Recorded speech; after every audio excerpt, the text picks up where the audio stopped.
Bom dia, turma. E aí, tudo bem com vocês? Eu espero que sim. Dando continuidade ao conteúdo dos sextos anos, vamos trabalhar um pouquinho sobre o universo ginástico. Vamos saber um pouco da história, um pouco das modalidades. Observe essa foto.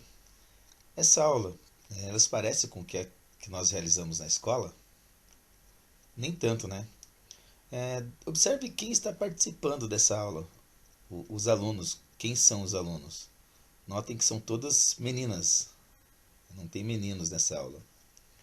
E veja as roupas que elas estão vestindo e os movimentos que elas estão fazendo. Essa foto aqui é uma imagem do Rio Grande do Sul da década de 1930, numa aula de educação física. Nessa época, meninas e meninos faziam aulas separados. E aqui tinha forte influência dos movimentos militares, né, dos exercícios militares. Vamos falar um pouquinho sobre a história da ginástica. Então, uma das formas mais antigas do ser humano se exercitar o corpo é utilizando movimentos ginásticos. Por que isso?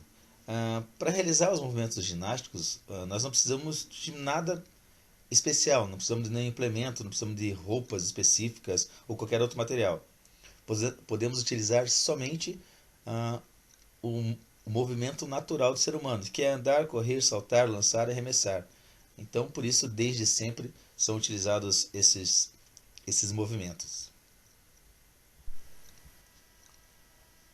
A partir do século XIX, principalmente na Europa, os conhecimentos da ginástica passaram a ser utilizados como estratégia para a aquisição e a preservação da saúde individual e coletiva. Por que nessa época aqui?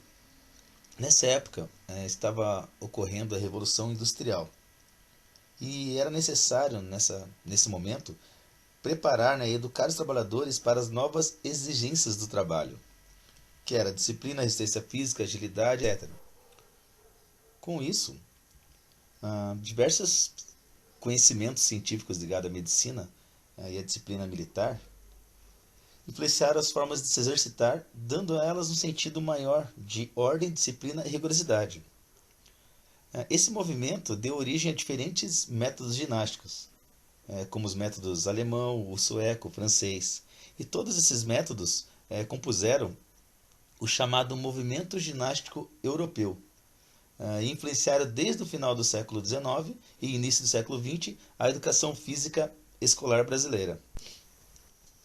Na normalidade, nós faríamos uma aula para conhecer um pouquinho o que era o método francês, para a gente vivenciar o que os alunos faziam nessas aulas de educação física dessa época. O método francês ele era composto por três partes. A sessão preparatória, que é uma espécie de aquecimento, a lição propriamente dita, né, e a volta calma. A sessão preparatória ela era composta por uma marcha, então alunos elevando o joelho e batendo energicamente o pé no solo, e essa marcha acontecia também em forma de serpentina. O primeiro da fila, como se fosse o líder, ia deslocando e fazendo linhas descrevendo o deslocamento de uma cobra. Depois eram feito um flexionamento. Esses flexionamentos eram flexionamentos de braços, de pernas, de tronco, combinados. Como seriam os combinados? Flexão do tronco com elevação da perna para trás, com a mão no quadril, de membros inferiores e superiores. E assimétricos. Os assimétricos seria elevação, por exemplo, vertical de um braço e lateral do tronco. E exercícios para a caixa torácica. Flexão e extensão do tronco com afastamento lateral. A aula propriamente dita iniciava por uma marcha também, né? Marcha nos calcanhares. E depois era feito o caranguejo. O caranguejo é o deslocamento lateral apoiando no solo com a mão e pés, imitando um caranguejo. Saltar com elevação dos joelhos. Então os alunos saltavam no mesmo lugar, elevando os joelhos. Levantar e suportar a dois, um colega. Essa atividade era feita em três. Então, dois seguravam, faziam uma espécie de cadeirinha e levantavam o terceiro colega aí. Corrida com esquiva. Então você tinha que fazer troca de direção. E lançar objetos leves por balanceamento de braço para trás e para frente. Seria lançar, arremesso, lançar. Por último, tinha o jogo do morto e vivo, que é um jogo bastante conhecido, uma brincadeira, né? Todos conhecem aí, que também fortalecia membros inferiores. A volta era feita com uma marcha lenta com exercícios respiratórios. Era para realmente você voltar à calma, chegar tranquilo na próxima aula, e durava em torno de 6 minutos também. Agora que conhecemos um pouco sobre a história da ginástica, vamos ver os diferentes tipos de ginásticas existentes e a sua transformação na história. Assim como o futebol e o atletismo que nós vimos no início do bimestre, a ginástica também passou por uma série de transformações ao longo da história. Então, desde do ideal grego de corpo são e mente sã, que podemos ver aqui na imagem de Discóbulo, passando pela Idade Média, as atividades circenses, artistas circenses, e no século XIX, os exercícios militares e métodos ginásticos que deram origem à educação física militar.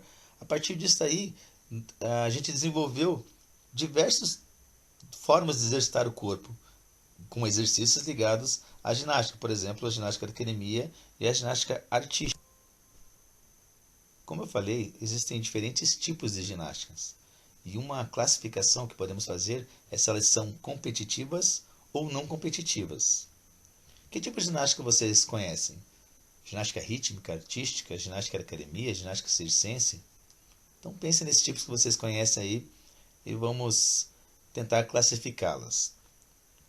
As ginásticas competitivas, como o nome já diz, ela tem como principal característica a competição.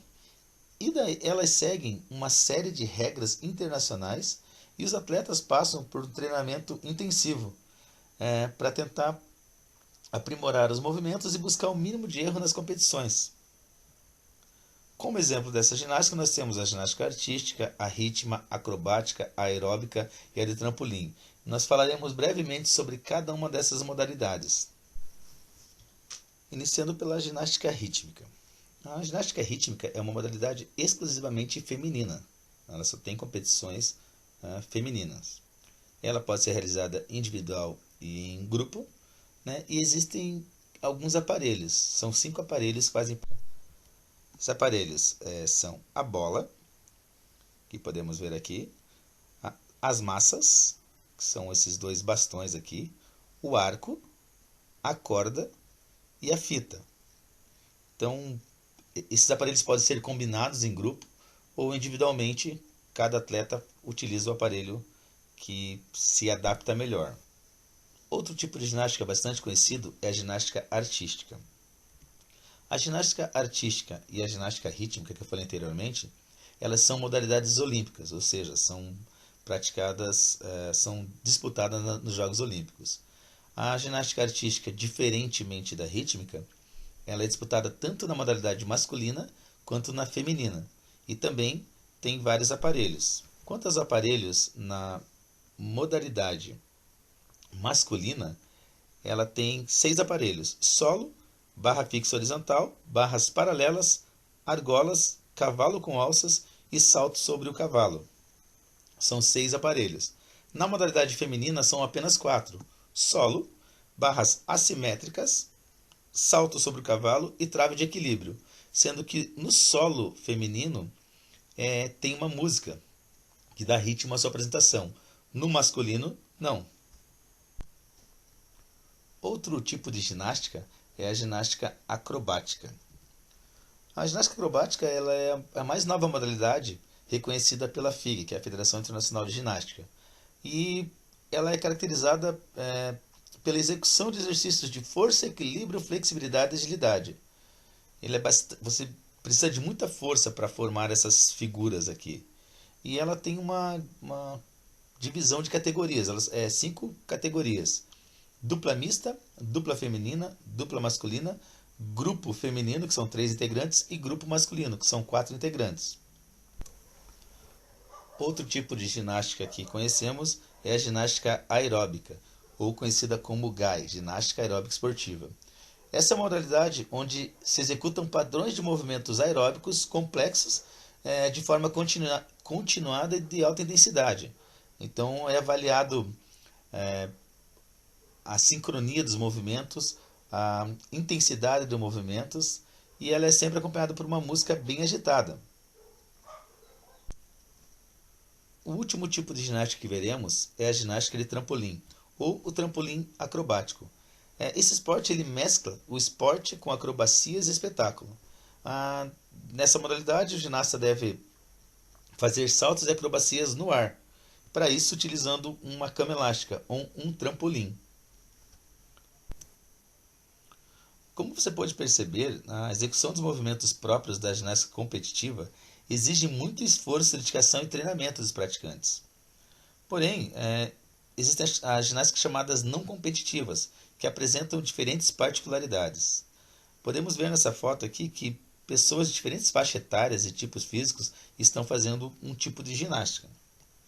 Então, tem como objetivo não as competições, mas a saúde, o bem-estar e também a beleza do corpo. As ginásticas não competitivas. Podemos citar como exemplo as ginásticas circenses, a ginástica de academia, a ginástica laboral e a ginástica para todos, que é o GPT. Vamos falar brevemente sobre cada um desses tipos de ginástica. A ginástica laboral. Laboral vem de labor, de trabalho, né? Então, a ginástica laboral visa preparar o corpo para um esforço do dia a dia, seja numa fábrica, seja num escritório, você tem que alongar, preparar o corpo para aquele esforço. Outro tipo de ginástica que é muito popular hoje é a ginástica da academia. Então você tem vários exercícios também, fazem homens, mulheres, você tem exercícios com peso, você tem exercícios com step, jump, todos esses tipos ela não visa a competição, visa preparar o corpo, emagrecer, melhorar a capacidade cardiorrespiratória, mas não tem competição. Outro tipo de ginástica bastante conhecida e que está bastante popular hoje em dia é a ginástica circense. Hoje várias academias estão colocando a ginástica circense como atividade e é bastante procurada. Então é trabalhado tecidos, é trabalhado contorcionismo, é trabalhado várias coisas aí que vai fortalecer o corpo.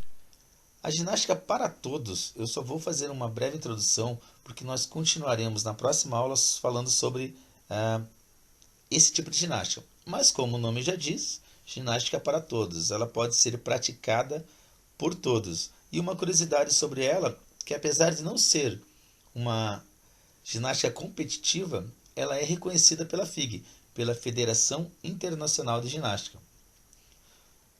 Por hoje é só, pessoal. Falaremos sobre a ginástica para todos. Tenham todos um bom dia e até a próxima.